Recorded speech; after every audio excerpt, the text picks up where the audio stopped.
안녕하세요. 김현우 기자입니다. 이번 시간에는 정부가 최근에 발표한 부동산 대책과 관련해서 부동산을 매매할 때 제출해야 되는 자금 조달 계획서에 대해서 알아보도록 하겠습니다. 자금 조달 계획서 같은 경우에는 제출 대상이 확대되었죠. 그래서 2020년 9월 달부터는 조정 대상 지역 내에서 주택을 거래하는 경우에는 3억 원 이상인지 여부에 상관없이 거래 금액과 상관없이 자금 조달 계획서를 제출하셔야 됩니다. 또 수도권 지역 대부분이 속하는 투기과열지구에서 이제 주택을 거래하게 되면 자금 조달 계획서를 제출하는 것뿐만 아니라 증빙 자료까지 함께 제출하셔야 됩니다. 그래서 증빙 자료 확인을 통해서 우리가 불법 증여나 아니면 대출 규정을 위반하지는 않는지 이런 사항들을 확인한다고 하거든요. 그래서 의심되는 거래가 있다면은 집중 관리 대상으로 선정을 해서 조사를 하겠다라는 방침을 밝혔습니다. 특히 9억 원 이상 고가주택을 거래할 때는 매매 자금에 대한 출처가 의심스러울 경우, 근데 지금 9억이 넘지 않는 서울에 있는 주택이 흔치 않죠. 그런 거래가 있다면 상시 조사하겠다고 했기 때문에 2020년 9월 이후로 지금 이후로 주택 구매를 고려 중이신 분들은 자금 출처 계획서를 미리 준비하셔야 됩니다. 주택을 구매하기 직전에 준비를 하시게 되면 사실상 어려움이 많으시니까 미리 준비하시는 게 좋을 것 같고요. 잘못 작성을 하게 되면 세무조사뿐만 아니라 과태료까지 부과가 될 수 있다라고 하니까 실수하는 일이 없도록 여러분들 조심하셔야 됩니다. 자금 조달 계획서를 크게 나눠보면요, 두 가지로 구분이 되는데 자기 자금과 그다음 차입금 이렇게 나뉘게 됩니다. 예를 들어서 내 집 마련을 위해서 자금을 본인이 저축한 돈 3억 원, 부모님으로도 받은 돈 3억 원, 주택담보대출 4억 원이라고 할 때 내가 저축한 돈 3억 원은 자기 자금 항목에 포함이 됩니다. 근데 이거를 금융기관으로부터 조달을 하게 되면 2번에 해당되는 금융기관 예금에 기재를 하고 예금 잔액 증명서로 증빙을 하셔야 되고요. 주식이나 채권 같은 것들을 매각해서 유가증권을 매각한 대금으로 조달을 하게 된다면 3번 주식 채권 매각 대금에 기재를 해서 주식의 거래 내역이나 증권회사로부터 수령했던 잔고 증명서 이런 것들로 입증을 하셔야 됩니다. 부모님께 받은 돈은 원래는 증여 항목에 해당이 되겠죠. 그래서 4번에 증여 상속 등으로 받은 현금액 이거를 별도로 구분해서 작성을 해서 누구로부터 증여나 상속을 받은 것인지 기재를 하도록 되어 있습니다. 4번에 기재를 했다라는 거는 증여세와 상속세 신고가 적절히 이루어진 경우 거기에다 기재를 하실 수 있겠죠. 그래서 4번에 기재를 하시려면 우선적으로 증여나 상속세 신고를 했다라는 전제 하에 기재를 하셔야 됩니다. 우리가 그러면 백업 서류로 증여세나 상속세 신고 서류를 제출하게 되겠고, 이런 자금 조달 계획서를 통해서 증여세나 상속세를 적절하게 납부하고 있는지 신고를 했는지 여부를 확인하겠죠. 자기 자금 중에서 증여나 상속 등의 기재를 하시기 위해서는 반드시 미리 증여나 상속세 신고를 하시고 거기에다가 기재를 하셔야 됩니다. 그 다음에 5번에 해당되는 현금 등 기타란에는 보유 현금이나 비트코인 같은 거로 많이 버신 분들이 있어요. 금 이런 것들 보유하고 있는 현금 등을 기재하게 됩니다. 그 다음에 6번 부동산 처분 대금란에는 기존에 보유하고 있던 부동산을 팔면서 그 대금으로 부동산을 취득한다면 관련된 금액을 기재를 하게 되고 부동산 매매 계약서 등으로 입증을 하셔야 되겠죠. 다음으로 차입금 등에 해당되는 타인 자본에 해당되는 금액을 기재를 하셔야 되는데요. 우리가 주택담보대출을 받는다, 대표적으로 금융기관 대출액 이런 것들이 있다라고 한다면은 우리가 8번의 금융기관 대출액에 기재를 하셔야 됩니다. 그래서 주택담보대출, 그 다음에 신용대출, 그 다음 기타 대출을 기재하게 되는데, 신용대출 같은 경우에는 최근에 많이 막는다고 하죠. 주택담보대출이 워낙 어렵다 보니까 신용대출로 많이 받으시는 것 같은데 이것도 이제 막힙니다. 기타 대출인지 여부, 이렇게 대출의 종류까지 구체적으로 기재하도록 되어 있고요. 그 다음에 이제 기존 주택을 보유하고 있는지, 주담대를 받았는데 주택담보대출을 받았는데 기존 주택을 받았는지 여부를 그 밑에 보시면 기존 주택 보유 여부를 체크하도록 되어 있습니다. 그래서 미보유면 미보유, 보유면 보유, 그리고 몇 건을 보유하고 있는지. 근데 지금 다른 주택을 보유하고 있는 상태에서 추가적인 주택을 구매하는 게 어렵죠. 아마 주택담보대출이 있는 경우에 기재를 하라라고 하는 거는 잘못된 불법적인 대출을 받고 있지 않은지 이런 것들을 검토하기 위한 것이 아닌가 하는 생각이 듭니다. 그 다음에 이제 임대보증금 등의 경우에는 취득하려고 하는 주택을 전세 끼고 매매하는 경우에 해당이 됩니다. 그래서 갭 투자를 하는 경우에는 내가 얼마의 전세금을 끼고 이걸 구매하는지 여기다 임대보증금 등에다가 기재를 하도록 되어 있습니다. 그 다음에 이제 회사의 지원금, 사채 등의 경우에는 법인이나 아니면 개인 사업자 등 회사로부터 빌린 돈을 기재하게 됩니다. 그래서 법인을 운영하고 계신 분들이 법인으로부터 차입을 하시는 경우도 많아요. 주택담보대출이 막히다 보니까 회사 법인에서 대출을 받는 경우도 있습니다. 그렇게 된다면 10번에 회사 지원금 사채 부분에다가 기재를 하셔야 되겠어요.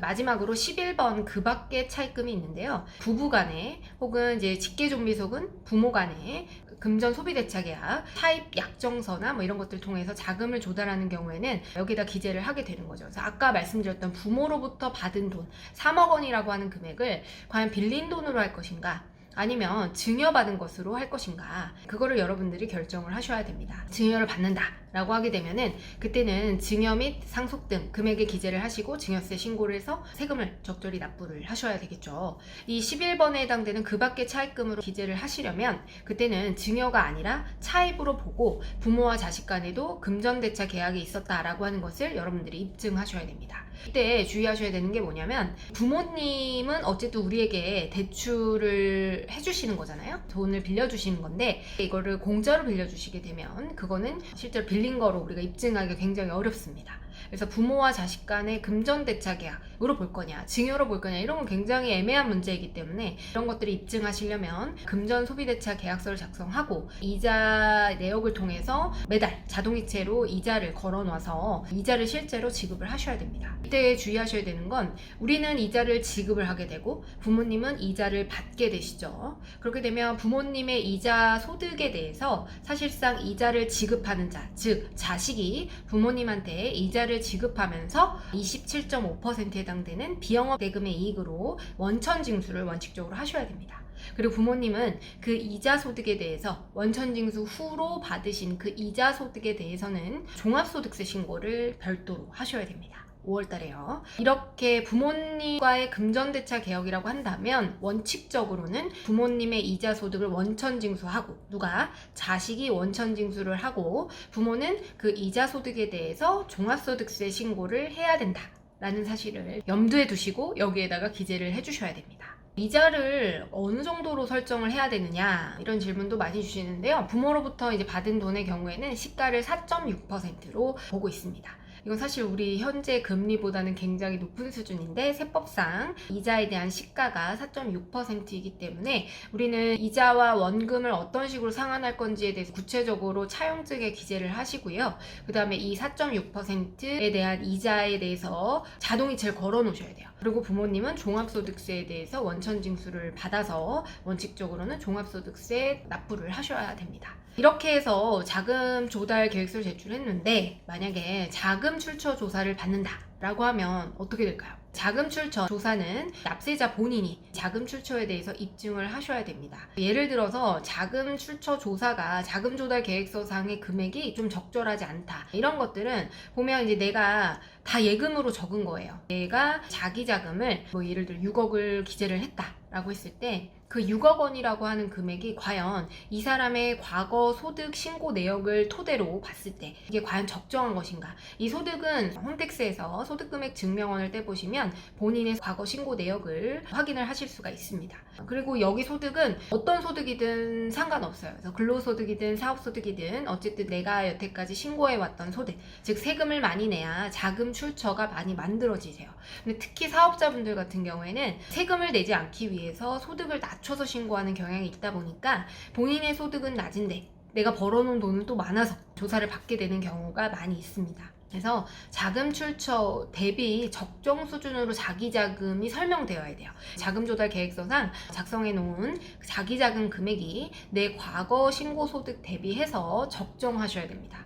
여기에는 내가 기존에 뭐 예를 들어 양도소득세 신고를 통해서 1세대 1주택 비과세로 양도차익이 4억 원짜리 집을 사서 9억 원에 팔았다. 그래서 5억 원의 양도차익이 있었다. 이런 것들도 나의 과거의 자금 출처가 됩니다. 어쨌든 모든 형태, 그러니까 증여세, 상속세, 양도세, 그다음 사업소득세, 근로소득세 모두 다 내 소득원이 될 수가 있으세요. 주식의 매매를 통해서 양도한 것도 양도 차익이 발생하게 되면 내가 벌어들인 자금 출처에 해당이 되는 거죠. 그래서 본인의 돈을 벌어온 내역을 분석하시고 자금 조달 계획서에 자기 자금이 설명될 수 있으셔야 돼요. 만약에 자금 출처 조사가 나오게 되면 어쨌든 입증 책임은 저희한테 있습니다.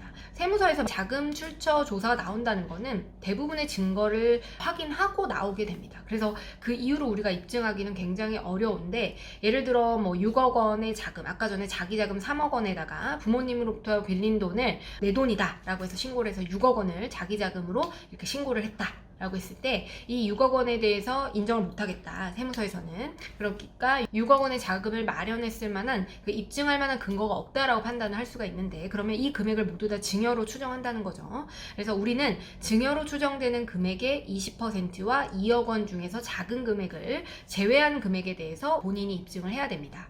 예를 들어서 5억 원이 증여 금액으로 추정이 되면 5억 원 중에서 20%에 해당되는 1억 원하고 2억 원 중에서 작은 금액인 1억 원을 제외한 4억 원에 대해서 입증 책임이 있는 거고요. 20억이 증여로 추정된다 라고 했을 때는 20억의 20%가 4억이죠. 4억과 2억 원 중에서 작은 금액에 해당되는 2억 원을 제외한 18억에 대해서 우리에게 입증 책임이 있는 겁니다. 요거는 자금 조달 계획서를 제출하고 나서 자금 출처 조사가 나왔을 때의 얘기예요. 그래서 그 전에는 자금 조달 계획서는 정확하게 작성을 하셔야 돼요. 자금 조달 계획서에 우리가 80%만 입증하면 된다, 이렇게 아시는 경우가 많은데, 자금 조달 계획서는 정확하게 작성을 하셔야 됩니다. 미리 자금 출처에 대해서 정리를 해두시는 게 좋죠. 자금 조달 계획서 작성하시기 전에 자금 출처를 미리 정리를 해서 작성을 해두셔야 됩니다. 과연 내가 조사를 받을까요? 알 수 없어요. 제가 만약에 그걸 알 수 있다면, 예측할 수 있다면 지금쯤 부자가 되어 있을 거예요. 제가 미래를 예측해드리길 어렵고, 조사 나오나요 안 나오나요 뭐 이렇게 물어보셔도 제가 정확하게 답변 드리기는 어려운데, 그동안의 소득 대비 취득한 부동산의 가액이 너무 과다하다고 한다면은 그거는 사실상 부인이 될 수밖에 없습니다. 물론 국세청에서 상속세 및 증여세 사무처리 규정에 따르면 세대주에 해당이 되면 30세 이상인 자는 취득하는 주택에서 2억 원을 증여 추정 배제 기준이라는 게 있어요.